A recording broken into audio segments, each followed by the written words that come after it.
Bom dia e viva o 25 de Abril. Eu tinha 15 anos quando aconteceu em Portugal um dia único e um dia histórico. Foi o 25 de Abril e foi o início da liberdade, o fim da ditadura, o fim do salazarismo em Portugal e a instauração da democracia em Portugal. Estamos a falar de 25 de Abril de 1974. Uns anos depois, vim para a Hungria. Vim para a Hungria precisamente em 18 de setembro de 1979. Vim para cá estudar.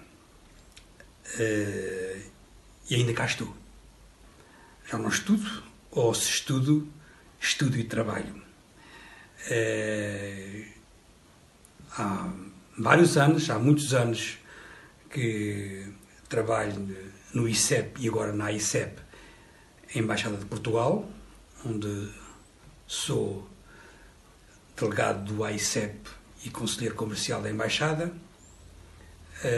Tenho uma família luso-húngara, aquilo que eu costumo chamar uma empresa mista, que funciona bem e peço perdão pela falsa de modéstia, com 4 filhos, precisamente 3 filhas e um filho. São portugueses e são húngaros, falam quase tão bem português como falam húngaro, e uma coisa é verdade, quando se trata do futebol, são portugueses e estão para Portugal. Quando se trata de polo aquático, são húngaros e torcem e estão com a Hungria. Eu, em 25 de Abril, tinha 15 anos, vivia em Santarém e era aluno do Liceu Nacional de Santarém. E porquê Santarém? Foi dali que saíram os soldados do MFA, do Movimento das Forças Armadas, que derrubaram o regime salazarista, o regime fascista em Portugal no dia 25 de Abril. E já agora uma curiosidade, a mulher que ainda hoje está viva do capitão Salgueiro Maia foi minha professora de Ciências Naturais, a doutora Ana Tércia, como lhe chamávamos. De facto, e outro aspecto pessoal ligado a esses dias, a minha irmã estava numa gravidez de risco em casa e quando os soldados, quando a coluna militar que efetivamente derrubou na prática o regime em Lisboa, voltaram, e eu recordo-me que a minha irmã na cama escreveu: "Obrigado, heróis, viva as Forças Armadas, viva a liberdade", com 2 paus de vassoura. E assim fui eu com o meu amigo Luís esperar os nossos heróis, ainda por cima secavitanos, ainda por cima de Santarém. O 25 de Abril foi, de facto, foi e é um momento determinante na história recente de Portugal, na nossa história contemporânea. Portugal, até ao 25 de Abril de 74, era conhecido por quê? Amália Rodrigues, Eusébio, eventualmente Camões ou Pessoa, Fernando Pessoa, a guerra colonial em África, mas era um país insignificante. Era um país que não estava nos holofotes da imprensa internacional, certamente. O 25 de Abril em Portugal teve, entre outros aspectos a nível interno, este elemento novo. Durante cerca de 2 anos, de 25 de Abril de 74 até, digamos, a 25 de Novembro de 75, ou ainda um pouco mais, Portugal esteve, de facto, nos holofotes da imprensa mundial. O que é que foi? Como é que eu entendo o 25 de Abril, ainda antes de falar de como eu participei nesses acontecimentos de que ainda hoje me orgulho e me comovo? Não há dúvida que, em primeiro lugar, o 25 de Abril começou por ser um golpe militar, um golpe dirigido pelo MFA, repito, o Movimento das Forças Armadas, mas que rapidamente o povo de Lisboa, e repito, o povo de Lisboa, saiu às ruas e transformou o que era um golpe militar numa revolução. Foi quando as ruas se encheram do povo, quando as ruas se encheram de pessoas para dizerem alto, chega do regime salazarista, chega da ditadura, até agora e nem mais um passo. E, de facto, outra das características do 25 de Abril é que foi uma revolução pacífica. Uma revolução popular, mas pacífica. Morreram 4, 5, 6 pessoas. Dizem que 4 revolucionários e 2 do antigo regime. Mas a Revolução de Abril é, sobretudo, a Revolução dos Cravos Vermelhos. Em Portugal não houve balas. Em Portugal, em lugar das balas, eram os cravos vermelhos. Aliás, uma história muito bonita, os cravos vermelhos no cano das espingardas.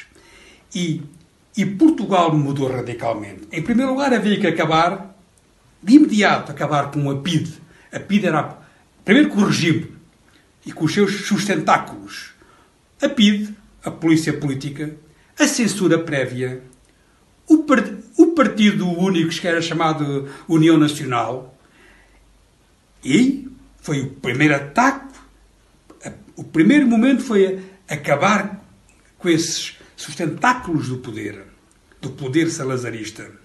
A seguir, e aliás, o Marcelo Caetano e o Américo Tomás foram tranquilos para o seu exílio, onde, aliás, morreram tranquilos. A seguir foi legalizar os partidos que já existiam na legalidade, é o caso do Partido Comunista e do Partido Socialista, e permitir a criação, a formação de novos partidos políticos. E isso foi feito. Foi feito de imediato e seguiu-se um período a que costumamos chamar o PREC, o processo revolucionário em curso, em que admito que se cometeram vários excessos. Admito que foram cometidas injustiças.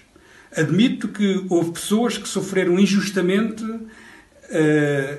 e, tal como, por exemplo, logo de seguida, quando o início pouco organizado do processo de descolonização e com o regresso de cerca de 1 milhão de portugueses de África, sobretudo de Angola e Moçambique, que houve muitas pessoas que certamente não olham para o 25 de Abril, esse momento mágico da minha meninice e da minha juventude, como eu olho um momento mágico, um momento único, o 25 de Abril.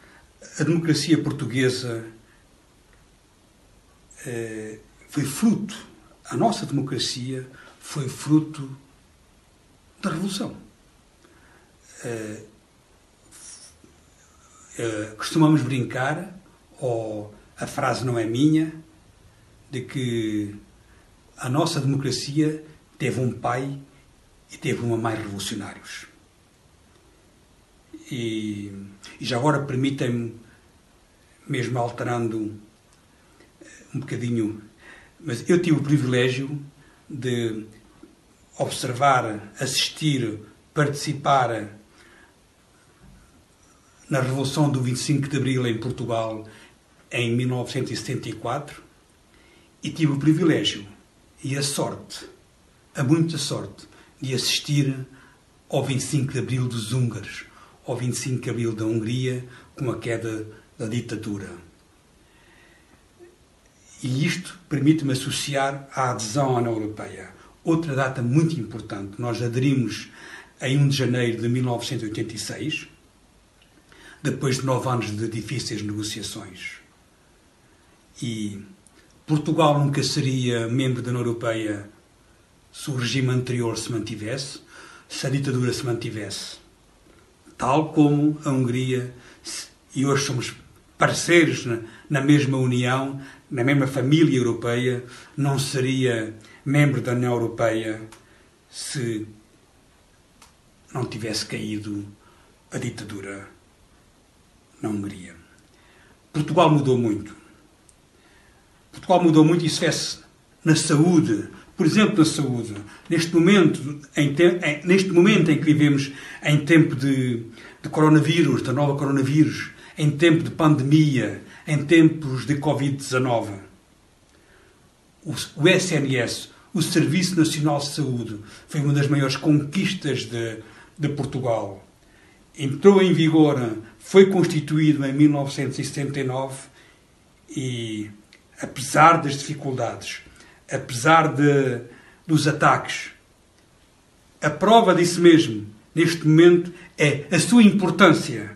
E o Serviço Nacional de Saúde em Portugal é um fruto, é um filho do 25 de Abril. Ou, por exemplo, a questão da educação. Muitos não sabem, mas em Portugal, em 1974, cerca de 1/4 da população era analfabeta. Cerca de 25% éramos analfabetos.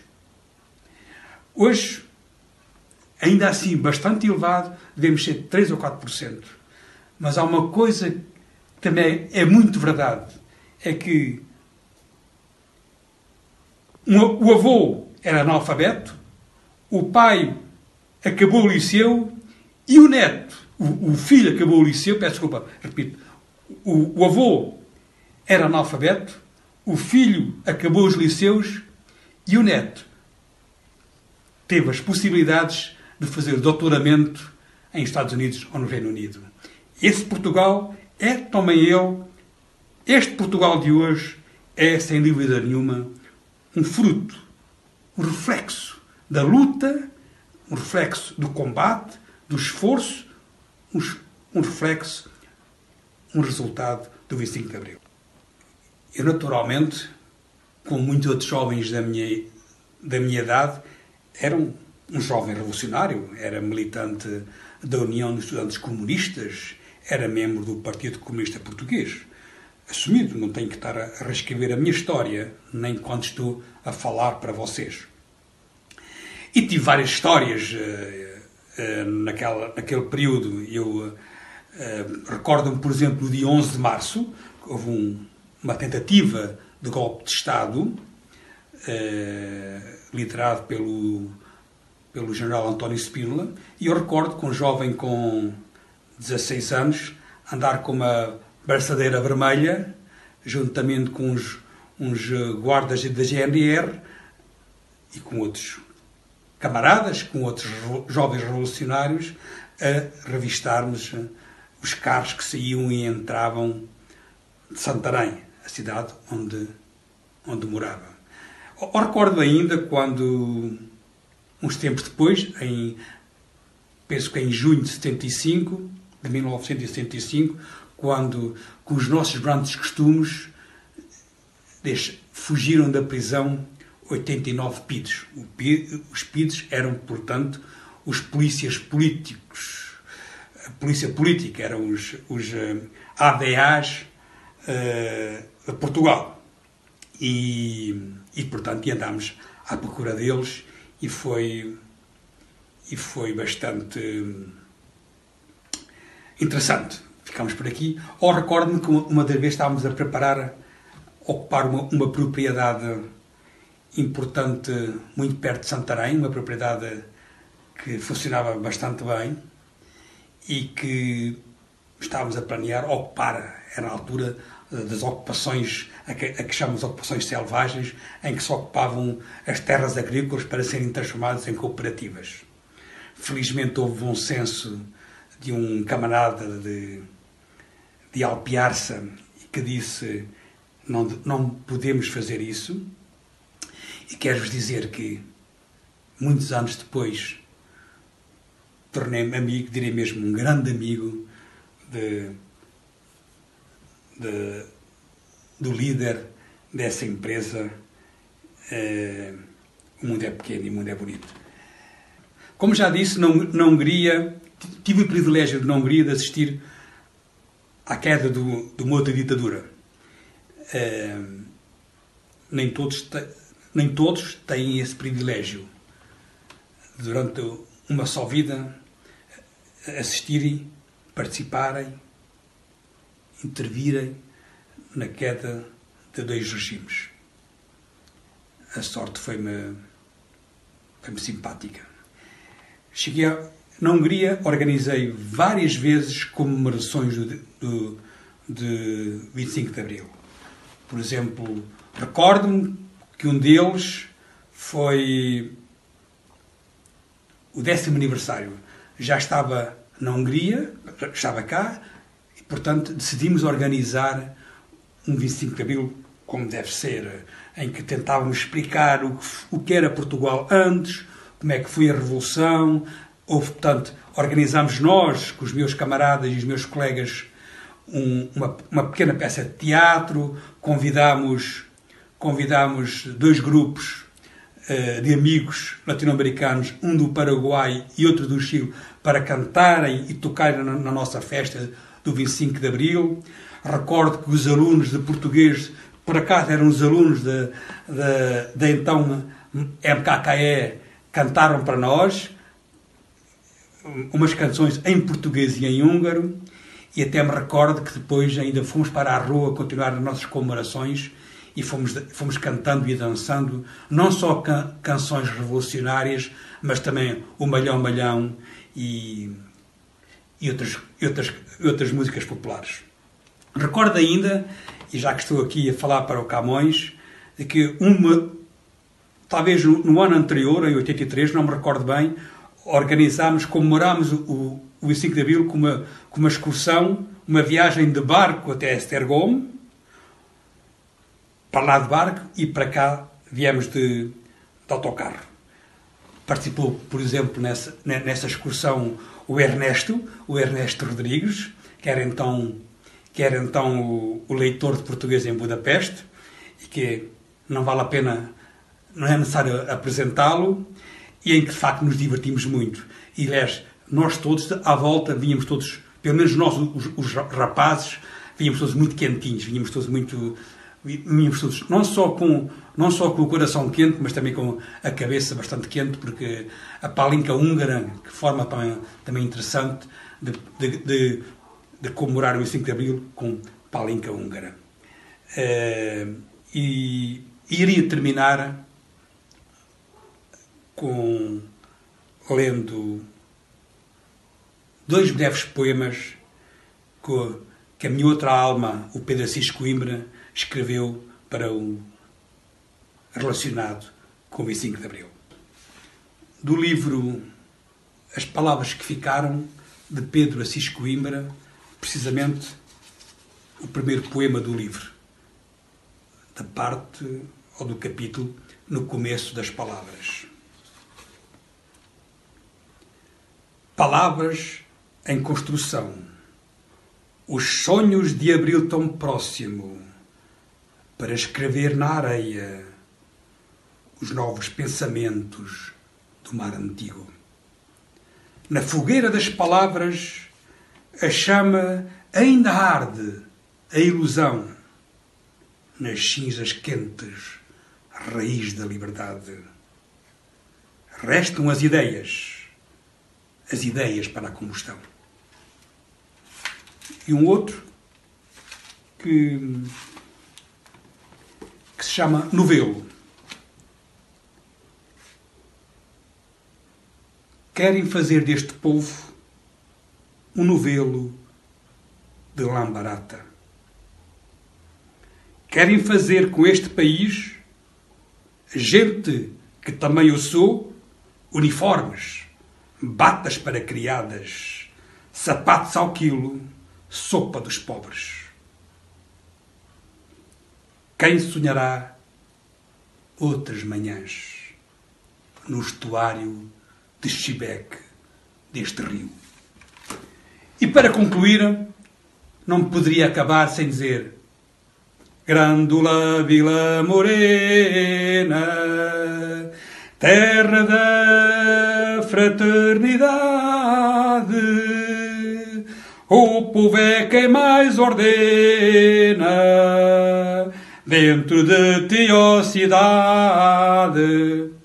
25 de Abril sempre, fascismo nunca mais.